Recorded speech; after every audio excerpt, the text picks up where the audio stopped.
After an e-learning day Wednesday due to the cold, followed by snow yesterday and today, it's safe to say that winter is definitely here, and there's talk of heavy snow next week, but more on that in a bit. Here's a look at what to expect for today. The lake effect snow flurries we're having now should end by about lunchtime, which would then allow some sunshine to come through.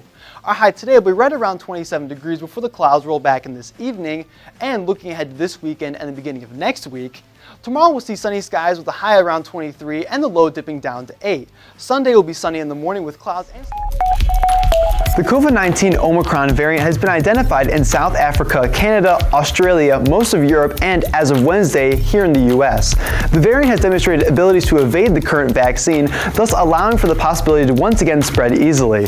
Prior to the Thanksgiving holiday, the Crown Point Community School Corporation voted to make masks optional throughout the school district. This will be the second time this school year masks have been optional in the district, the first period ending in September after a spike in positive cases and quarantines. When the COVID-19 pandemic first emerged nearly 2 years ago, the public and media alike were quick to draw parallels between this pandemic and the infamous influenza pandemic that raged across the globe more than 100 years ago. From where our generation stood at the moment, we found ourselves in a position where we could look back at the past in order to make some sort of sense of the present. As a result, the reality of this trend got us thinking, what kind of paths will a post-COVID society lead today's young people on, and what will future generations eventually say about us 100 years from now? What about from a historical perspective? According to the CDC, nearly a third of the world's population was infected with influenza at the height of the 1918 pandemic, and that was largely due to a lack of pharmaceutical control methods. Thus, in a world where the number of COVID-19 cases continues to climb despite the availability of modern medical advances and COVID-19 vaccines, how will generations 100 years from now look back at how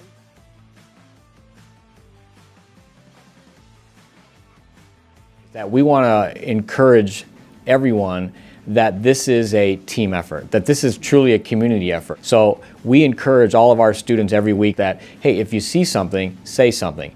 Please let somebody know so that it can be dealt with or handled or that student can be helped. The anonymous tip line here, I would say, is used probably 3 to 4 times a month. Those are followed up on immediately. Anytime we get a tip, phone call, email, our administrative team start to look into that and investigate it to see if we could come to a solution. And most of the time it's to help. I think it could be really useful in getting several people to speak up for themselves or speak up for their friends who don't want to. But I feel like administration and whoever is in charge of the tip line has not communicated that effectively. And then of course there are students who take it as a joke, have just called it because everything when you're in the moment, it feels like a very, very big deal, and it's life-changing. It's gonna be completely different before and after. And for the generation that experienced it, I think they will know that. But I think for future generations, they will look back at it and think, oh yeah, they went through that, that must have been bad, right? And it's sometimes hard to have that true perspective on things, even